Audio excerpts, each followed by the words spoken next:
Hi,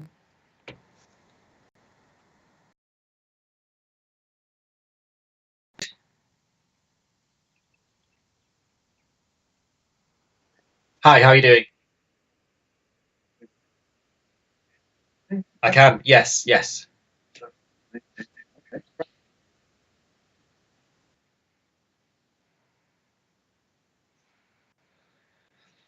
Um, it started out of well, for a few years now, I've been running workshops on academic publications and have been building up a collection of rejection letters, many of them ones I've received, a few ones I've dished out, and a few that colleagues have shared with me. And we've been using them to help students unpick why it is that papers get rejected. Um, and as part of that, I then became aware of various academics, one including a kind of a long-term mentor and teacher of mine, Geoffrey Walford from Oxford, being quite brazen and public about the fact that they also get rejected. So people have written accounts of being rejected. In Pat Thompson's blog, Professor Mumford from Nottingham, told a story about one reviewer calling him a cretin and all sorts of things like that. And then we got chatting about it was kind of after a day at a conference, and a few of us were sat round with a glass of wine, and we almost started this one-upmanship about, well, who's had the worst rejection then? Who's had the most frightful experience? And it was great. And this was me and a few really, really esteemed professors, some of them, absolutely, at the head of their game. And as we were sat there, I suddenly thought that on my office door was a copy of the front page of all my articles, which is quite a common thing to do. And I wondered what the benefit of that was, that our successes are engineered to be visible in many ways. And I thought, right, I made this sort of decision there and then. As soon as I got back, I was going to tear that down and put my rejections up, and tweet a picture of it. And I think it's also that I've been very privileged in my path through to where I am now in academia. I got a scholarship for my PhD. I studied full time. I then got a postdoc with an excellent supervisor who kind of really gave me a chance to grow. And then I got another postdoc that was really all about kind of me developing as an academic. And then that turned into an ongoing job. Now, that's just so rare. And I've had such opportunities to do research rather than as many people have, a string of casual contracts and are absolutely overwhelmed with teaching responsibilities and things like that, that I thought it was important kind of locally for a counter to the sort of accounts of me that come through things like, faculties looking at who's publishing lots and, celebrating research grants, um, to show that this sort of, that there was another side to it. And a third thing that kind of fed into it was this practice of writing the shadow CV, which I became aware of about a year ago, and I published my own shadow CV. And that's not something that I think comes from academia, but it kind of gave me a bit of confidence to do this. I was like, this is a thing now. Being brazen about our failures and our rejections is it's recognised, and people are doing it. And I thought, sticking them on my door was just a kind of the problem with a shadow CV is they're really shadowy. Who reads a shadow CV? So I thought I'll put it up on the door instead and make it a little bit less shadowy.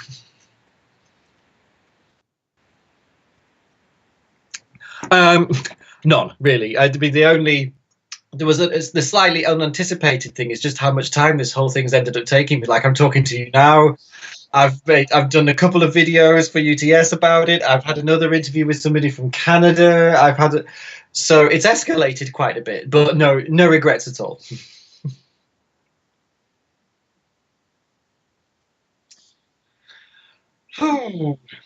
It's hard to say because how sharply they sting and how long they sting are a little bit different.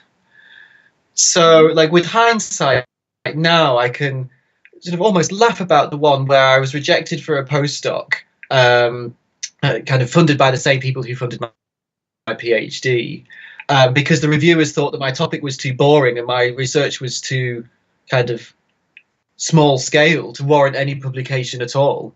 And now I've kind of published heaps from it. I can kind of think, well, screw you. But at the time, I found out I was rejected when I was on holiday with only about 3 weeks left of my PhD. and no job. And so that stung really sharp at the time, and that was a big dent, probably the first big dent to my kind of academic esteem. Was like, oh, I got this scholarship in the first place. I thought I'd done quite well during my PhD. I'd finished it on time. I had a few publications. So that was stung in the sense of it was scary, and it was early in my front. It's like, oh my gosh, you suddenly get this imposter syndrome and think, have I been found out? Was it really useless? But it doesn't sting anymore because, like, actually, it sent me in a different direction to a different job, and one that served me very well. Oh no, no, no. There might have been a couple that I just don't have the copies anymore. Um, but no, that would be a bit disingenuous. I think the thing is just if you're gonna do one, you got to do all.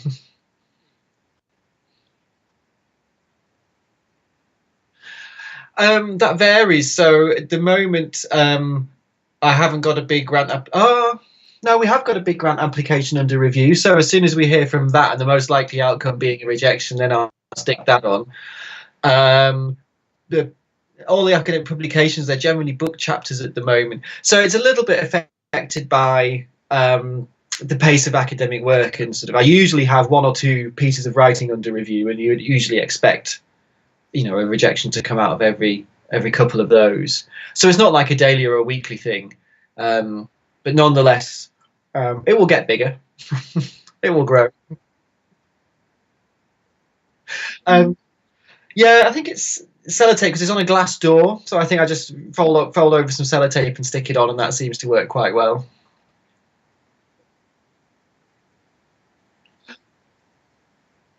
Um, to my delight, often laughter.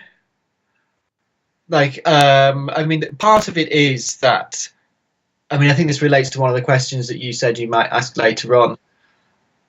Part of how we deal with rejections is to diffuse that sting that you mentioned. And laughter is a great diffuser. And if we can um, stop taking ourselves too seriously and stop taking each other too seriously, even briefly, it doesn't mean it's not serious. But to be able to laugh at ourselves and our misfortune, and particularly to be able to laugh at these ridiculous people who write these insulting pieces of text about us, it really is often more about them than it is about us. And the guy I mentioned earlier, Geoffrey Walford, said he published a really nasty review that said, and he was a very esteemed professor in education policy, and one reviewer said that if this had been a master's essay, it wouldn't have gotten a B.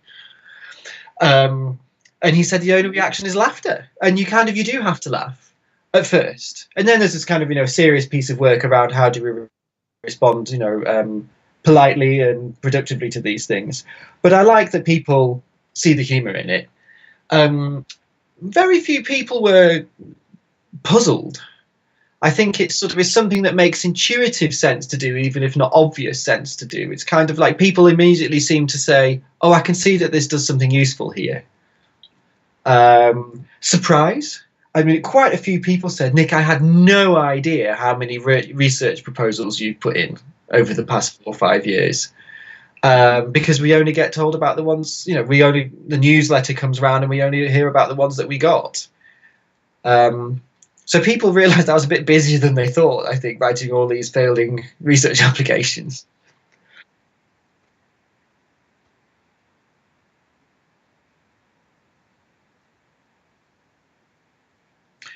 Um, well, in a way, they're not wrong. I mean, depends what you mean by loser. um, yes, it's one of the things I kind of think, oh gosh, it's odd now that the thing that probably I'm most well known for, at least in terms of most people know this about me, is just how often I get rejected. Okay, so am I most well known for being useless? But if people join those dots and comes to the conclusion loser, then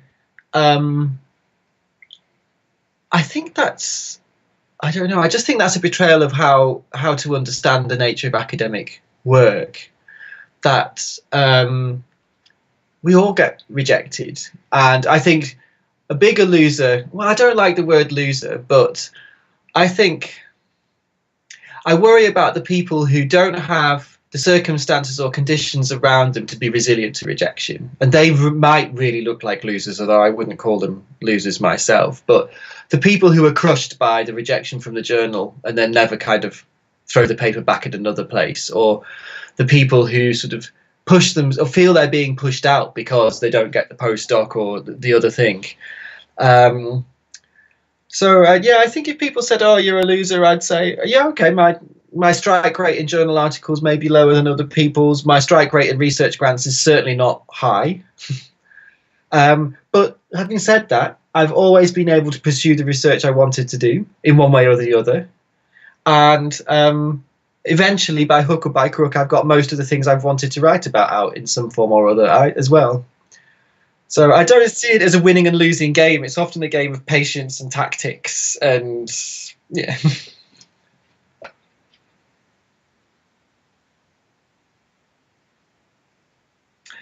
Well, it's a bit early to say on part of that, but I think it's certainly affected me. It's worked back on me and made me think differently about writing that I do, about the stakes that are involved.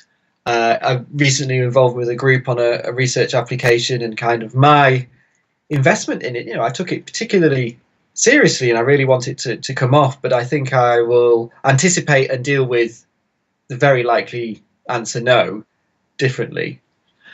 I think it is something I'm becoming. I mean, it's awkward to say this, but I think I'm becoming kind of proud of it, in that so many people have reacted and either said, "Gosh, this was an aspect of academic work I never knew about. It's so reassuring to know that, you know, other people are getting rejected," or people have said, "Oh my God, the door isn't just big enough for my rejections. You know, I'd need a whole wall, or there aren't enough trees in the rainforest to print off all my rejections."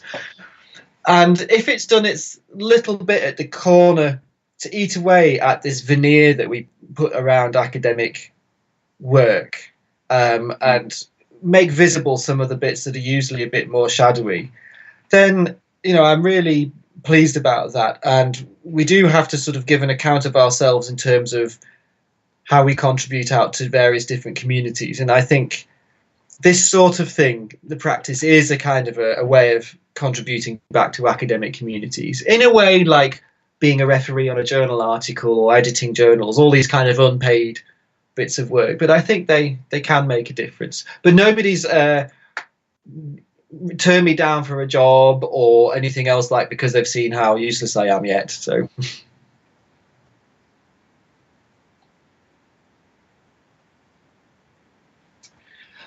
a couple of things. One is it's made me even more aware of the legacy of some of the aspects of my kind of academic formation that I was a little bit blind to. So that's partly what I described before about just how privileged and unusual a pathway through I've had. But also just various different ways, kind of moments and interactions along the way that kind of made me able to be quite so sort of flippant about rejection. But also that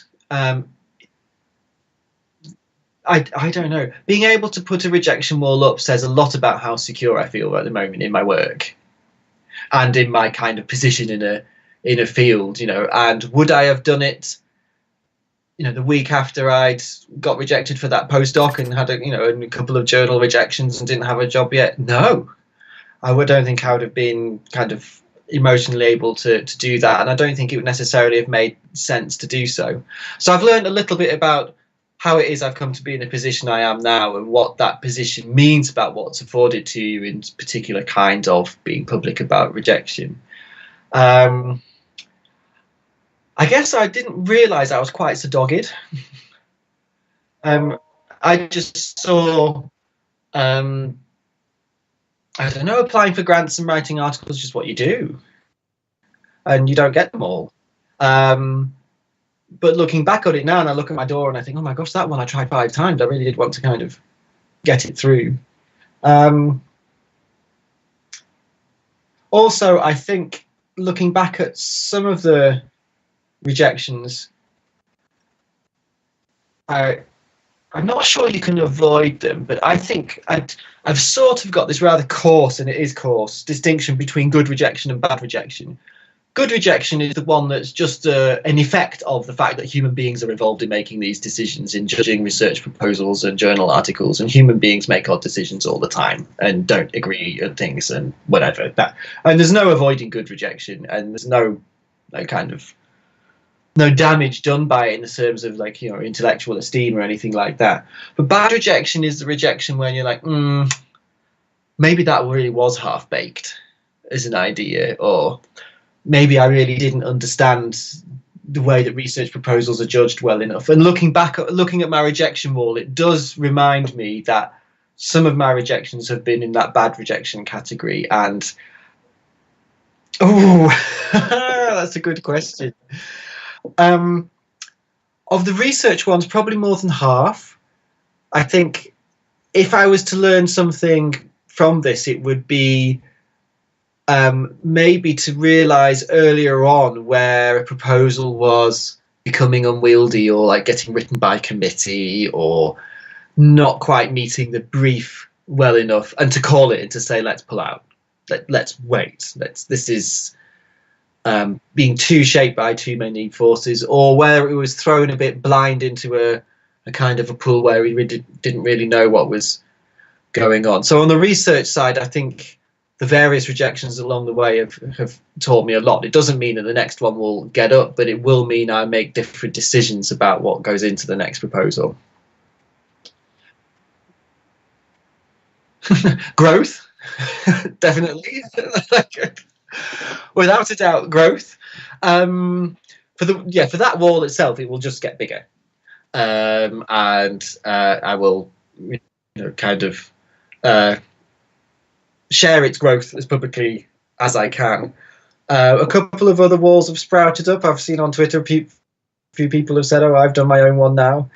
I think if it has any kind of ripple effect, it would be that some people, well, not everybody, because I don't think it's fair to expect things or even encourage things of everybody, but just a few people might be more inclined to share a rejection with somebody else, even if that's really privately, and when you're feeling that sting and you've got that wound, to think, actually, it's okay to just share it with somebody else and cry over it and then laugh over it. And if you can get that other person involved and diffuse it a bit, then we can respond in the best possible way and say, well, that bit's rubbish, but this bit's actually a really legitimate criticism, and I need to take that on board. That's so hard to do when all you feel is the sting.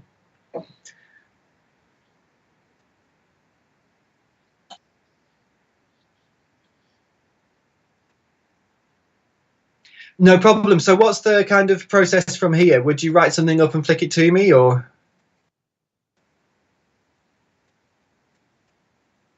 Yeah. Yeah, that's no problem. Yeah.